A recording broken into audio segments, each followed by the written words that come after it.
I'm about to convince you that you should be running hills. No matter who you are or what type of runner you are, hills are going to transform your training, so sit tight and let me convince you. Gravity. That's why hills are so good. Lots of athletes use hills as resistance training. Even legendary coach Brad Hudson uses hill training instead of lower body resistance training for his athletes to keep them injury free. When you're running uphill, your legs are forced to propel you upwards.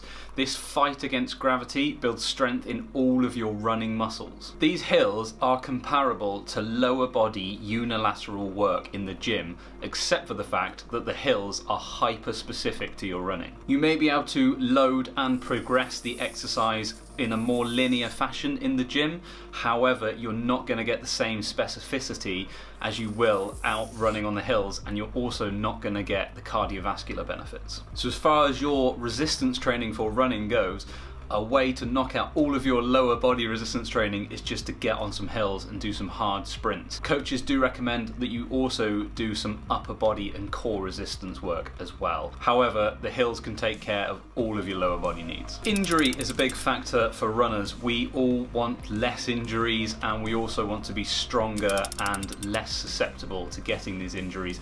And hills are a perfect way to do this. So it's incredible that through hill work you can prevent injuries and strengthen all of your running muscles. However, if you compare it to the gym, what you also find is that you also boost your aerobic and your anaerobic system whilst completing these workouts, which is another huge benefit which you can't get in the gym. As runners, we all want to clock up miles in the week and get some good hard training in. However, this comes with a lot of impact. So putting some of your sessions on the hills will reduce that impact. So not only are you strengthening your legs, but you're reducing the shock that you put through them.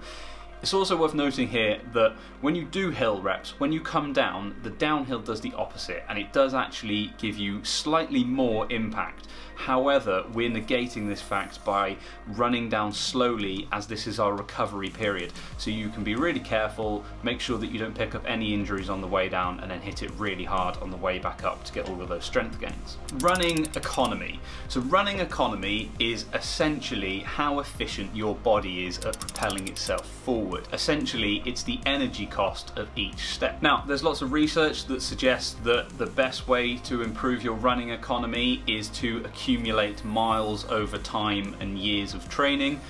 That is true. However, as we've discussed, running uphill lessens the impact of running on your body. So therefore, you can clock up more miles, and the strength gains you get from it also add to your running economy. So with the combination of improving the running muscles, strengthening them up, and also the added benefit of it being a cardiovascular session, they also say that things like intervals and fartlek training are going to massively improve your running economy, and hill works are just speed work with less impact. So you've also heard of VO2 max. Again, hills are an amazing way to improve your VO2 max. These would be slightly longer hill reps, more like a 2 to 3 minute repetition that are done hard on a moderate incline, but this is going to massively boost your VO2 max, and everyone always wants to push that number. So another reason why hills are great. So hills really are for every runner.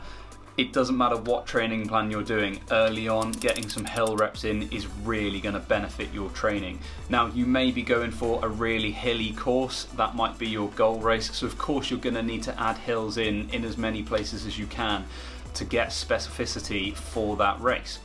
You may, however, be running a flat race, and you might think, well, hills aren't for me, and that's not true, because if you want to get some speed work in for, let's say, a flat, fast half marathon, then that's going to be a lot of impact on the body. So say you've got 10 repetitions of some speed work, you could do the first 7 on a hill and reduce that impact, and you could do the last 3 on the flat to get the body used to that speed again. That's a really good way of using hills effectively to reduce the impact of your training. So if I haven't convinced you, then drop a comment below and I'll do everything I can to try and help you. While you're down there, make sure you give the video a like. If you are intrigued by hills though, I have a video up here that is all about how you should be doing your hill reps, and I also have a video down here about when to add hills into your training. If they don't show up yet, then you'll just have to subscribe. I'll see you in the next one.